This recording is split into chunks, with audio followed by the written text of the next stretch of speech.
Pozdrav drugari! Tema današnje videa je kako prihranjivati jagode tokom cvjetanja i napraviti jedan organski rastvor za vrhunski urod.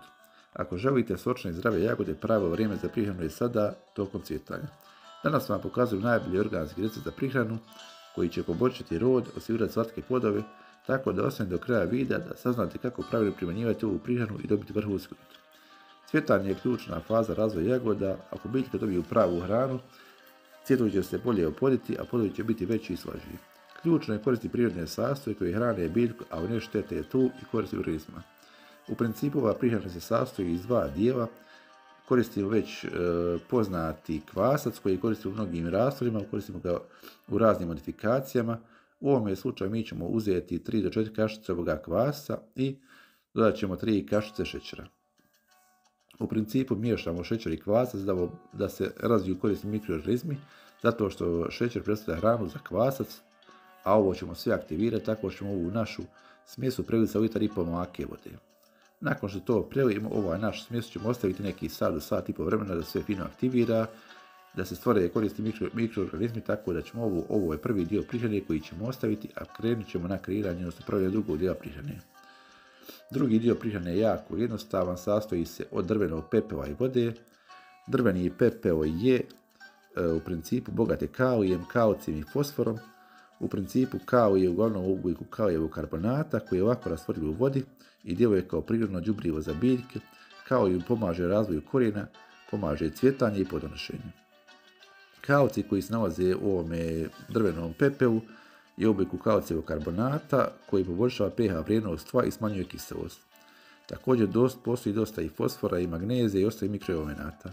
U principu nakon nekih 2 sata već vidimo da se naš kvas aktivirao, tako da vrijeme je da ova dva rastvora spojimo jedan neki mega rastvor ili takozvani eliksir koji će poboljšati zdravlje i plodnost naših jagoda.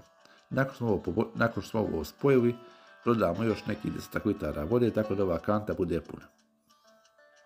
U principu ovo ćemo još jednom promiješati i ovu ćemo kantu napuniti kod do vrha. U principu dobit ćemo nekih 15-20 litara smjesi. Nakon što smo to uradili, potrebno je da u zavisnosti načina primjene procijedite ovaj rastvor. To su neke stvari koje nam ne trebaju. Vi u principu ne morate cijediti ovaj rastvor, međutim ja ga procjeđujem zato što ga koristim na ovaj način, tako da mi se ova šprica ne bi začepila. Također pokazat ću vam kako da koristite na ovaj način, a pokazat ću vam još 2 načina koji ne primjenjujete ovu prihranu. U principu ova prihrana se može primjenjivati na 3 načine. Prvi je ovom špricom koja direktno ovu prihranu ubacujemo do jagoda, drugi je zalijevanje kojim se nažalost jedan dio ove prihrane prospe jer ne možemo direktno pogoditi u rupu, ali u principu to je ipak jako korisno. Treći način koji ja često primjenjujem je prihranjivanje kroz sistem kap po kap, tako da sa ova rastvor direktno do jagoda. Ovaj prvi način koristimo ako imamo neki manji broj jagoda, tako da je dosta je brz, dosta je efikasan, ali ako imamo veliki broj jagoda, ovaj način nije primjenjiv, zato što je oduzeo puno vremena.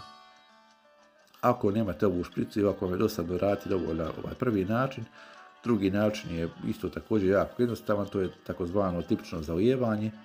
U principu neku manju lamu uspijete ovu našu tekućinu, dodajemo svaku jagodu.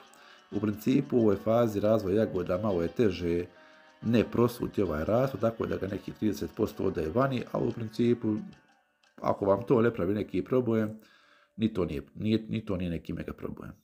U principu ovaj mega rastvor koristite svako 15 dana i očekujte velike i sočne plodove. To je bilo to za ovaj video. Nadam se da vam se video svidio i vidimo se u sljedećem videu.